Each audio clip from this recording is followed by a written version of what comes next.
tout le monde, c'est Batmanon. Alors aujourd'hui en fait je refais une petite vidéo avec vous parce que j'avais envie de vous parler d'un projet un peu spécial. J'ai eu la chance au mois de juin de pouvoir rajouter mon petit grain de sel à la rédaction d'un guide de voyage sur la ville de Paris.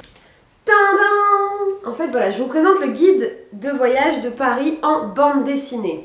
Vous allez me dire, en bande dessinée, eh oui. Je sais pas si toi t'es comme moi, mais quand tu vas dans un pays, tu adores raconter des anecdotes sur tout ce que tu vois, tu aimes connaître l'histoire des monuments, l'histoire des rues, mais que tu as, disons, une flemme immense de lire les énormes guides de 250 pages dans lesquels il n'y a aucune image et seulement des bonnes adresses, et bien ce guide est totalement fait pour toi. Bon alors moi là je vais pas passer 5 minutes à vous développer encore plus à quel point l'idée de ce guide est géniale. Pour ça je vais vous faire une vidéo exprès qui apparaîtra quelque part autour de nous, ou qu'en tout cas je vous mettrai en barre d'infos. Non, moi en fait si là je vous parle, c'est parce qu'on a eu envie de mettre le guide en pratique. C'est-à-dire qu'avec mon papa on est parti 3 jours à Paris au mois de janvier. 3 jours sous la pluie, mais à Paris ça arrive, donc au moins on était en condition. Et on est parti découvrir du coup des lieux que nous avons trouvés au sein de ce guide. Ces lieux, c'est autant des lieux historiques que culturels, que de la vie de tous les jours. Et on avait envie en fait un peu de vous mettre en condition. Voilà, si toi-même tu as ce guide et que tu pars dans Paris, comment tu vas pouvoir l'exploiter à 100% pour kiffer au mieux la vibes dans la capitale parisienne. Voilà, donc c'est parti pour une vidéo de 5-6 minutes où on a choisi quelques lieux, on n'a pas pu tout faire, hein, mais on a choisi quelques lieux à vous présenter grâce au guide de Paris. Bon voyage, à tout de suite! Aujourd'hui, du coup, nous sommes aux Invalides. Les Invalides à Paris, pour ceux qui ne le sauraient pas, c'est l'hôpital du coup militaire qui a été commandité par Louis XIV et qui est surtout connu de nos jours parce que c'est ici que repose l'empereur Napoléon. Du coup, aujourd'hui, le musée, il abrite énormément de musées, les musées de l'armée, les musées de la Libération, Charles de Gaulle. Et donc, on est rentré à l'intérieur pour bien sûr aller faire un coucou à Napoléon et puis pour découvrir un petit peu l'histoire des grandes guerres de notre pays.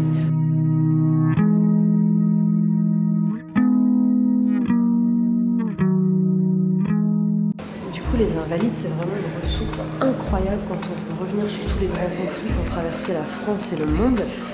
Vous avez tout ici, vous avez des armes, vous avez des reconstitutions, des tableaux, des peintures magnifiques. On apprend énormément de choses. Le musée est vraiment bien foutu. Il est interactif, vraiment je vous conseille de venir ici.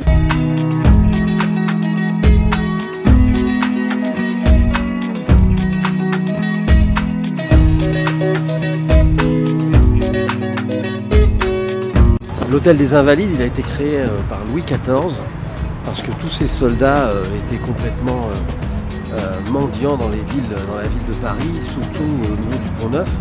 Et ça donnait vraiment une très mauvaise image de Paris aux gens qui venaient. Donc il a dit on va faire quelque chose, on va faire un lieu pour accueillir les estropiés, les invalides. Et il a donc décidé de construire ce magnifique hôtel. Et 4000 soldats invalides ont ici été reçus par les bonnes sœurs. Ils avaient un emploi du temps, ils avaient des travaux à faire, il y avait des règles de vie absolument strictes à tenir. Par contre, ça a été aussi un exemple pour de nombreuses autres nations qui se sont inspirées de cet hôtel des Invalides pour créer des hôpitaux militaires dans les pays d'Europe. Voilà. Et sur 100 000 morts, la légende veut que Louis XIV ait dit que le lieu dont il était le plus fier de toute sa vie, alors qu'on pourrait s'attendre à Versailles, c'était l'hôtel des Invalides. Ouais. Alors là, en fait, on a été se cacher de la pluie au Grand Marché de Paris. En fait, le Grand Marché, la grande épicerie plutôt de Paris, c'est à côté du Bon Marché, rue du Bac, dans le 7e arrondissement. Et en fait, ici, c'est une énorme épicerie fine de produits frais. Et ce qui rend le lieu génial, c'est que déjà, on peut manger sur place tous les produits. Et surtout, ce sont des produits du monde entier. C'est-à-dire qu'il y a évidemment majoritairement de la gastronomie française et des produits français. Mais on retrouve des stands de cuisine du monde entier, même des produits que vous pouvez acheter chez vous.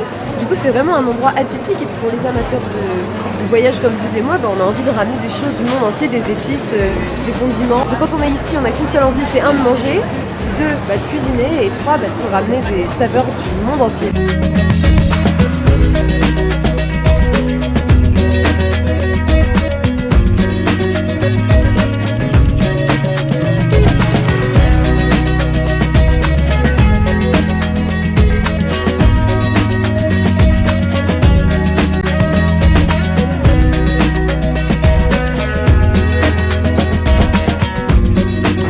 Sous la pluie, mais quand même là je suis au Moulin Rouge. Pour ceux qui ne connaissent pas le Moulin Rouge, du coup c'est un des lieux mythiques de Paris. Le quartier vous fera beaucoup penser au quartier rouge d'Amsterdam. Voilà, ici, on n'a pas peur de se dénuder.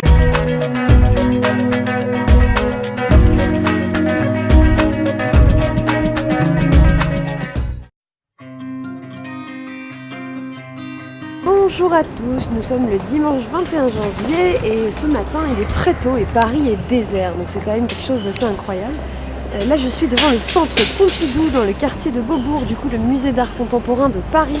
Le quartier de Beaubourg c'est entre l'hôtel de ville et le Marais et du coup c'est un quartier vraiment chouette qui a beaucoup d'œuvres d'art tout autour du musée. Alors moi il y a un truc qui me plaît bien à Beaubourg en fait, c'est que bon, déjà tout Paris est une ville qu'il faut savoir qui est assez intrigante parce qu'il y a beaucoup de street art. Il y a une communauté d'artistes, de graffeurs qui est quand même assez active. Et surtout dans le quartier Beaubourg, vu qu'il y a des œuvres d'art un peu partout autour du centre Pompidou, on trouve des collages super, des fresques géantes. Et donc si vous êtes amateur un peu comme ça de graphes et de street art, c'est un quartier où il ne faut pas hésiter à passer.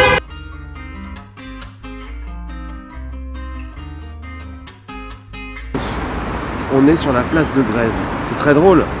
C'est sur la place de Grève que les gens viennent chercher du travail. Comme quoi c'est assez paradoxal. Mais pourquoi place de Grève? Parce que tout simplement c'était une place qui descendait jusqu'à la Grève, jusqu'à la Seine. Et c'est là qu'on venait chercher du travail.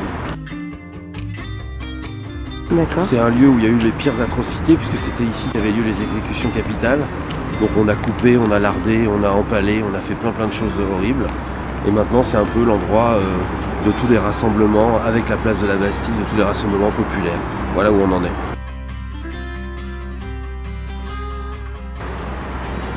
Et du coup, qu'est-ce qu'il y a sur cette façade d'hôtel de ville? 108 statues de Parisiens célèbres. Alors, célèbres en 1882, parce que par exemple, il y a pas une Pokora, qui est née depuis. Et du coup, là, je suis sur le pont Neuf, le plus vieux pont de Paris, qui est au bout de l'île de la Cité, et je viens de remarquer que les amoureux maintenant venaient aussi accrocher leur cadenas ici, oui, parce que le pont des Arts a été tellement enseveli de cadenas que le pont menaçait de s'effondrer. Résultat, on a enlevé les cadenas et en fait, regardez, ils ont très vite trouvé un autre endroit pour officialiser leur amour. Donc comme quoi Paris reste la ville de l'amour.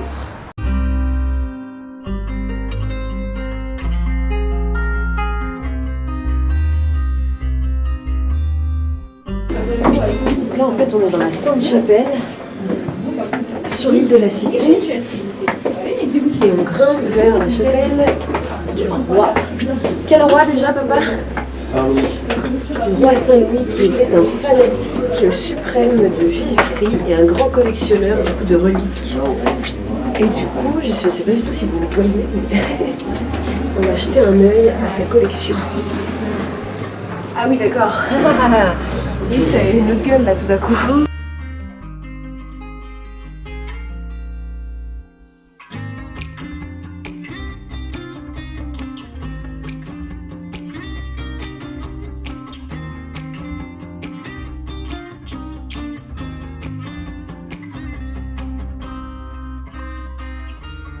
Bon, on est au XIIIe siècle.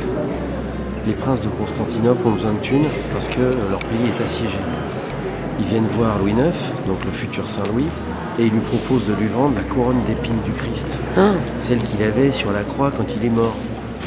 Saint-Louis, qui est vraiment très pieux, mais très pieux, il achète la couronne pour la moitié du trésor royal. Il a la couronne, il est content, il dit il faut construire une chapelle pour abriter cette couronne magnifique qui rend quand même Paris la deuxième ville chrétienne du monde, après Jérusalem. Donc il y a aussi un acte politique. Mais il décide de créer cette Sainte Chapelle qui est là, qui est l'une des plus belles du monde et qui a été réalisée en 7 années seulement. 7 années par un architecte qui est toujours inconnu. Mais à qui tu parles? Pourquoi je ne suis pas au centre de l'attention? Oh, je suis un chat le plus mignon du monde. C'est à moi que le monde devrait s'intéresser. Si tu veux faire plaisir à ce chat avec ses yeux tout ronds et tout mignons, abonne-toi. Bonne journée!